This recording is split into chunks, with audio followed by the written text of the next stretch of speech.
Hello everyone.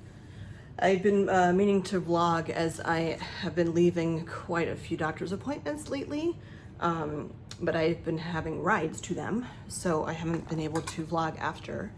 I've had an array of MRIs and, oh, I had my third nipple tattooing. I'm not gonna show you.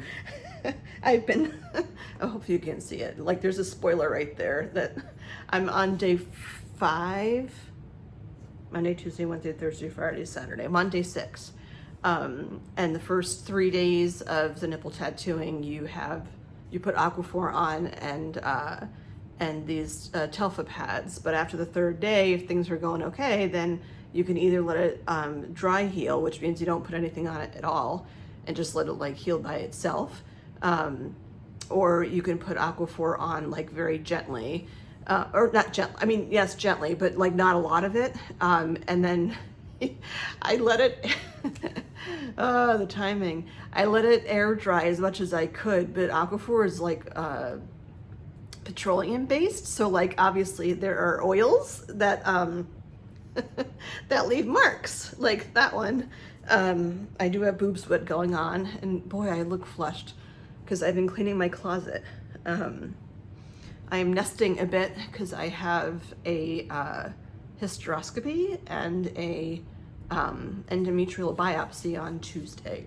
So I got my MRI results yesterday, and I thought I would share them with you, not in super detail.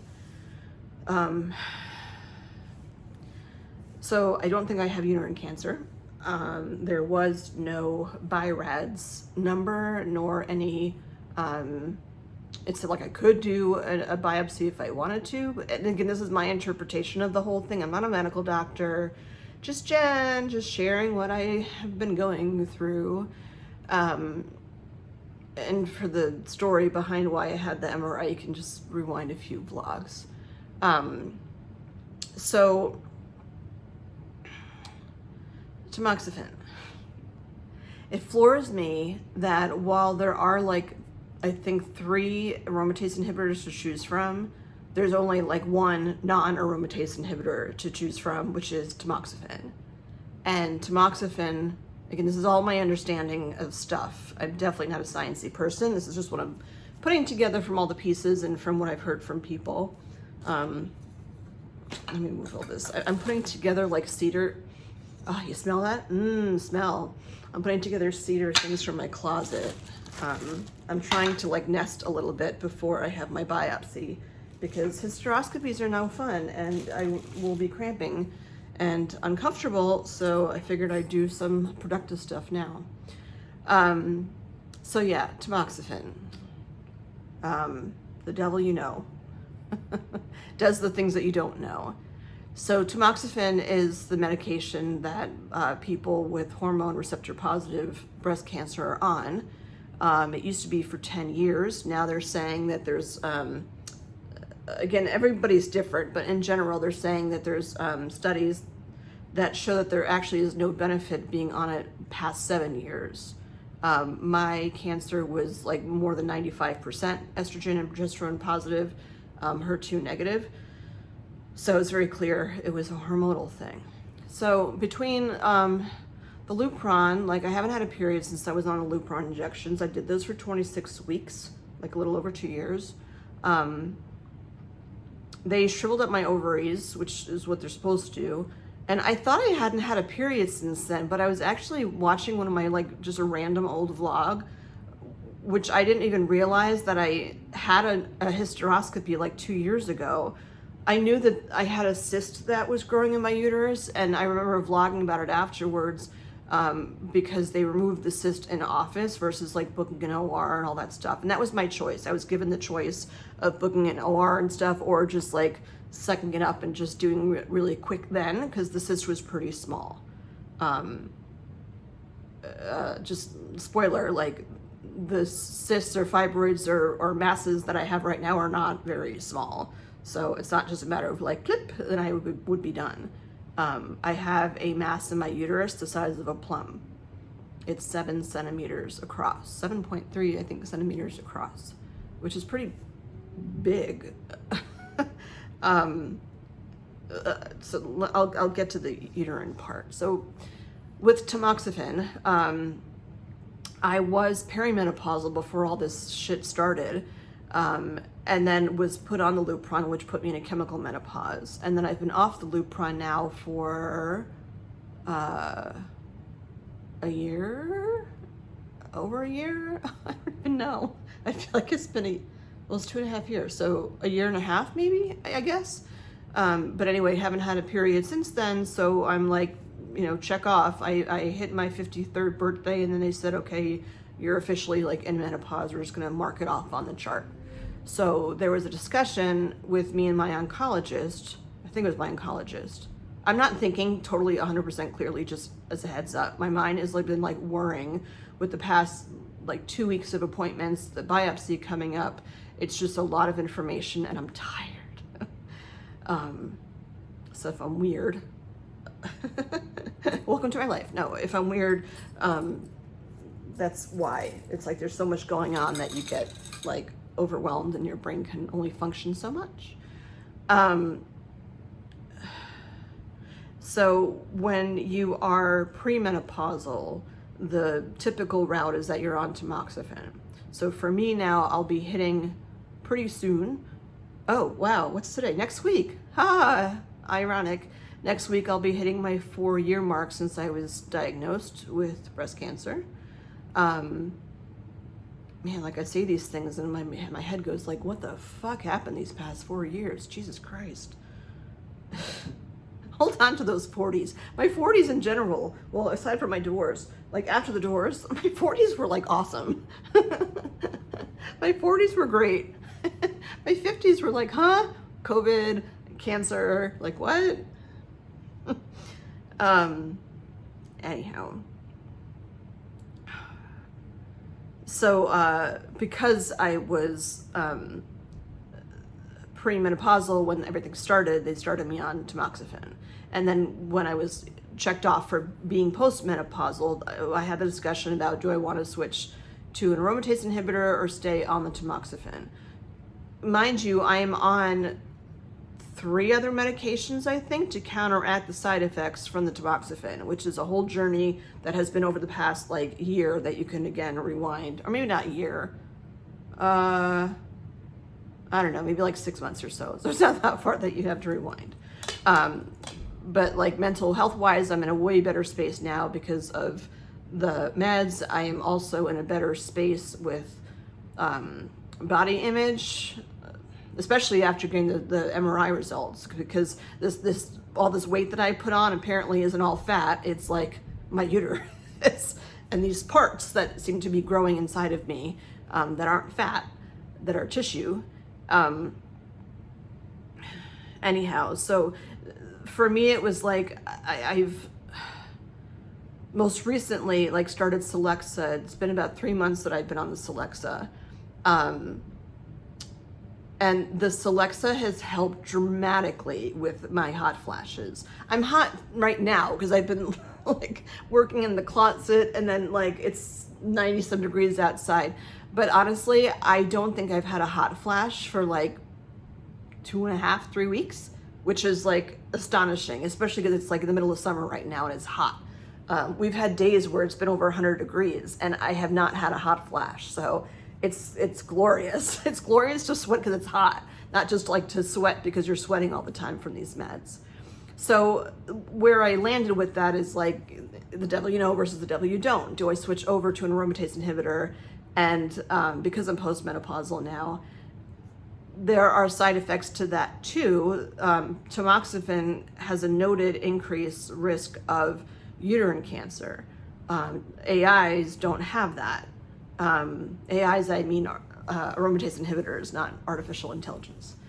But a lot of people complain about bad joint pain from the aromatase inhibitors, and like I had that before, and it's really tough with joint pain. It might sound minor, but like it's not minor. It's you moving around and just doing ordinary things. And I was back in PT when all that was going on because I had joint pain in the beginning from the tamoxifen.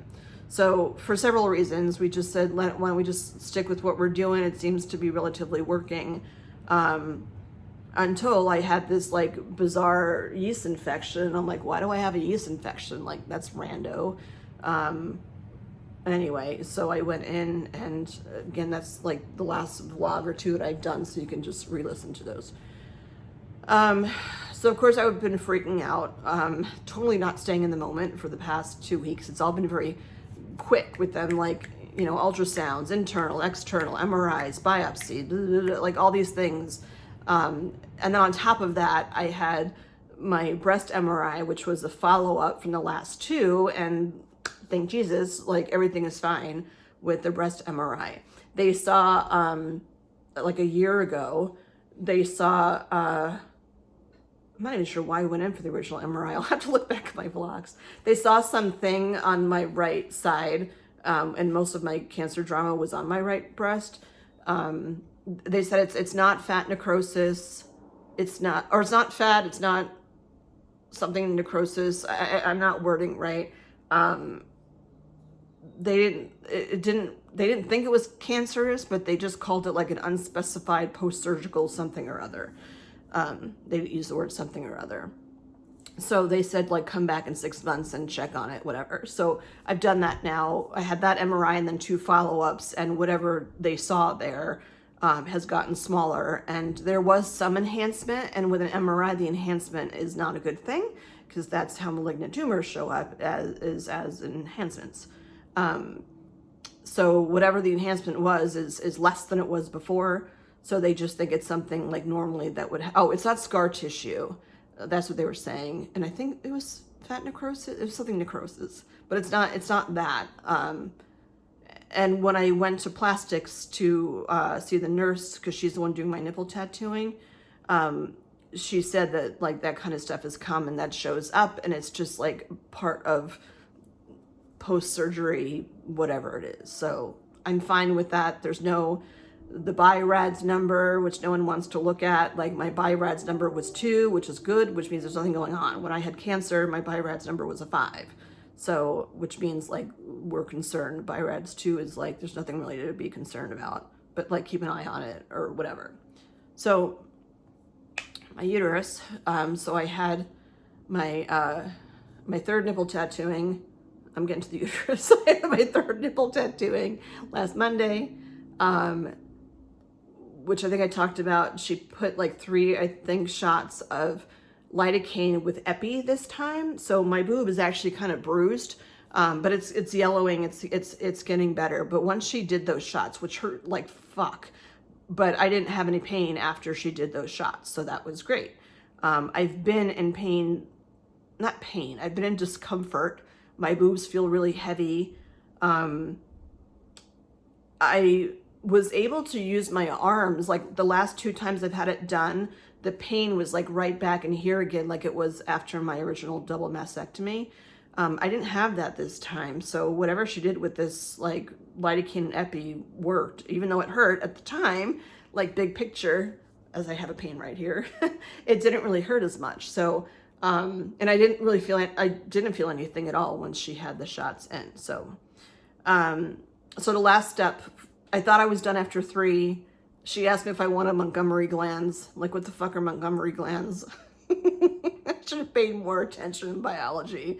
They're those like white on your areola. It's like those white dots, or bumps, I guess. And it's a different kind of tattooing because they're bumps. So I still don't quite get how that works, where she uses some sort of magical tattooing something to put like little whitish bumps. Today, or last Monday, she did a lot of detail, which I couldn't see the first couple of days after. Know that if you have this done and you look in the mirror after and you're like, it looks just like someone stamped something. It might not look like that in the beginning, but as things heal, it doesn't stay looking like that. So just have patience, which I know it's hard to have. I remember her using like black ink, and I'm like, what are you doing with the black ink? Because I'm very fair-skinned. But they're just like accents that she puts in that make the areola look way more realistic. So it's just amazing what they can do. I'm super happy with the results. But I said to her, like, I do want the Montgomery glands, and I'm like, I'm not doing that anytime soon. My body's been through enough. It needs a fucking break. So I have a big trip planned at the end of October to Africa. I am assuming I'm still going with whatever happens after this biopsy. And I said, like, when I get back and things calm down, maybe after the holidays or something, then I'll have the 4th touch-up for my tattooing, and hopefully that will be it. But my body needs a break. And then Tuesday was the pelvic MRI, which was interesting. I think I talked about how that was set up in my last vlog. Did I? I don't recall, actually. You lay on your back. They told me I'd be able to see stuff around me, but that wasn't true. All I saw was the inside of the MRI machine. But you do go on feet first, so it's not as like claustrophobic as other MRIs are. But they put this like pad over your abdominal area that has like cameras on it, which is weird. Like, I've had a brain MRI and I've had obviously breast MRIs, but I never had something like that before. I made tea like 2 hours ago. Now it's iced tea. I've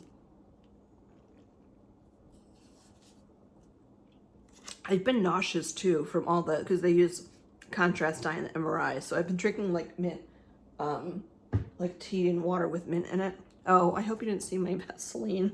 Sorry, not sorry. Oh, whatever. You know, I don't really care. And I'm not showing my boobs. I know there's plenty of people online that do that. Like, I'm not doing that. Sorry. All right. So I had the MRI, got the results yesterday. So from my understanding, everything that's going on is basically caused by the tamoxifen. Again, I don't know this for sure. I'll find out on Tuesday after I have a discussion with my gynecologist. So a couple things going on. I have a lesion on my, it's either my ovary or my fallopian tube. It's probably my ovary is my understanding. My fallopian tube is twisted, like whatever. But the lesions, again, are just things that could pop up from the tamoxifen. And then on a side note, like, I have adenomyosis, many women do. So like when you're normally having your period, instead of it all coming out, some of the tissue re-embeds itself in the uterine wall. So my uterus looks like fucked up on the inside.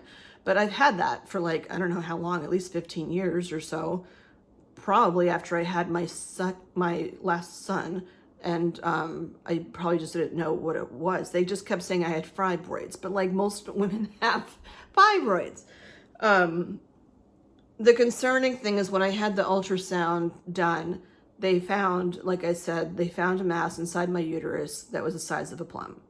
And I'm like, fuck. So of course my head goes to, I have uterine cancer now, because tamoxifen increases your risk of having uterine cancer.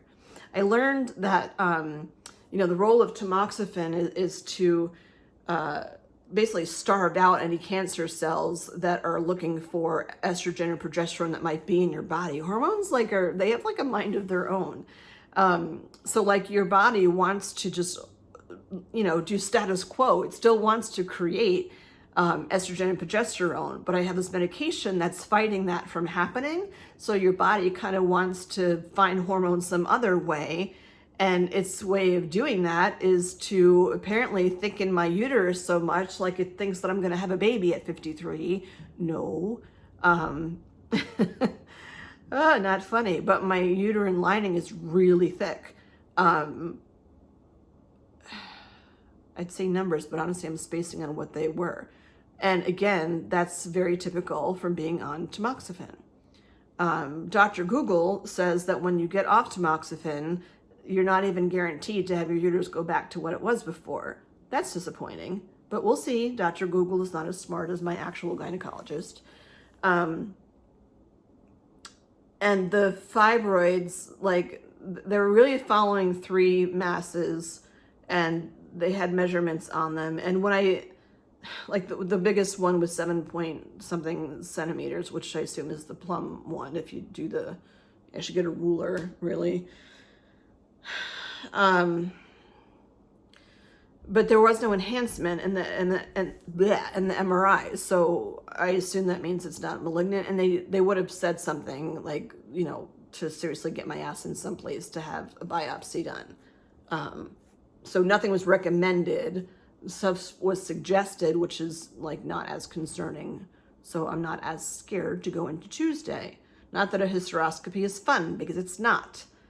They not blow up, they go up your cervix. My cervix looks great. My MRI said my cervix looks beautiful. It's like they check, because it's your pelvis, so they're checking, a whole bunch of organs and stuff, and they were like, your bowel ducts look great. I'm like, woohoo! It's such a bizarre thing to be excited about. And my cervix looks awesome. Woohoo! Oh my God, if you don't laugh, I swear, like, you lose your fucking mind. So I'm not nervous about going in on Tuesday. I adore my gynecologist. I mean, she was the one who found my breast cancer. She's just saved my hide a couple of times at this point. And whatever, I don't know what the plan will be. I don't know if she's going to say, let's get you off the tamoxifen because it's like causing all these things to grow, and switch to the AI, and you just have to like deal with the side effects.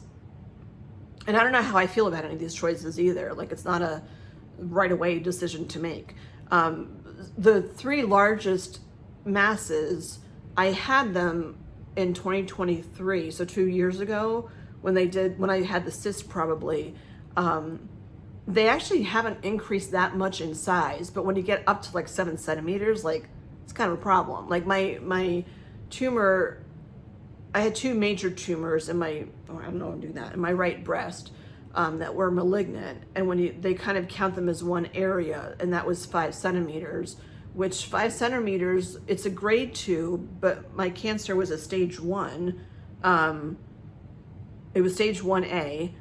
But the grade 2, just because of the size, like 5 centimeters is pretty big for a tumor. I mean, if you can compare it to like the size of a boob. I also, by the way, got my images. They put the images in the gateway now, so you can actually see pictures. And like, it's hard to know what you're looking for, but when I was reading the verbiage on the MRI results, I went back and reread the verbiage on my breast MRI results back in 2021. So where I can, like, they put measurements on there so you can see if they have a line drawn, like that's where the area of concern is. So like you can clearly see the enhancement in that picture. I don't know if I want to put that up or not on YouTube, but it's just very interesting to actually like physically see it on an MRI. Well, on any of it. The ultrasound, that was harder to see, but it's funny. Not funny. When I was having the ultrasound done, I could see it on the screen what they were looking at, but that image looked different than the images that they put up on the gateway. Yeah, it's interesting that you can just view all these things. The pelvic MRI, I'm like, again, not great at science. Like, I don't even know what the fuck all these body parts are. I mean, I know the body parts that are inside of me, but when you're looking at them in an MRI, it's like, what is what? So the size of my uterus is a bit concerning. Most uteri, I don't know what the plural of uterus is. Their dimensions or whatever they are. So because I'm a math person, like I multiplied the length, width, and height together to get the volume of the, of like a typical uterus. And when I multiplied those 3 numbers, I got like 80, I think, or so, 80 cubic centimeters. I know I'm thinking totally in like linear stuff with math, and that's probably not how it works. But my uterus is like 12 by 9.7 by 11, which when you multiply those, you get 1,200 and change, which is like, what? Like compared to like 80 or 90, that's much bigger. So when I saw that, I was like, I've been trying my damnedest to lose weight, and not that I'm saying that like, yeah, I had ice cream yesterday, cannoli ice cream. Oh my God, it was so good. I mean, yes, I've gained weight, but I wondered why. Like, I'm busting my ass at the gym for a full year. I watched what I ate. I did everything they told me to do. And I started the gym at 200 pounds and I ended a year later at 199. And I'm like, I don't know what more to do. I can't starve myself. I need food. It was just frustrating. But after seeing all this stuff, I'm like, if my body is creating tissue, like as its way of fighting back from like not allowing estrogen and progesterone to be there, I have all this extra stuff that wasn't there before. So maybe it's just, not all, but maybe it's like, you know, extra tissue. If my uterus is that much bigger than a regular uterus, like that's stuff that's in my, you know, that's causing my belly to stick out. And I can't even say in general I'm bloated. It's the middle section, which they say like that's the menopause belly. It's like you have an inner tube around you all of a sudden and it comes up like that. And I figured, well, that's just menopause. What do I know? I don't know. I don't have older sisters. And I mean, now I have friends that talk about this kind of shit, but usually you don't. Except when you go like once a year to your doctor's appointments. But I'm wondering if, because when I talked to Dr. Google and Dr. ChatGPT, they said that when your uterus is enlarged like that, it can push on your bladder, which could make you have like bladder issues. But I don't feel like I need to pee all the time at all, knock on wood. And like bowel issues, like if your uterus is pushing up against your bowels, and I'm like, no, like I clearly my MRI said my bowels are just beautiful, so like that's not the case. But I wonder if it's pushing everything up, because like I have, you know, like when I've been heavy and like, you know, you can like pinch an inch, you know, like I have my little Jello arms. I can tighten them up if I want to, but ow, that hurt. You know, like I would think that my fat or my flab would be like this, where you can like pinch it, you know. I can't pinch anything on my stomach. I can't like pull fat from my stomach. It's not like I feel bloated. It's a very hard thing to describe, but I'm wondering if my uterus is so big, maybe it's like pushing up on my other organs and like things are just higher than what they're supposed to be. And that's why my midsection is shaped so differently.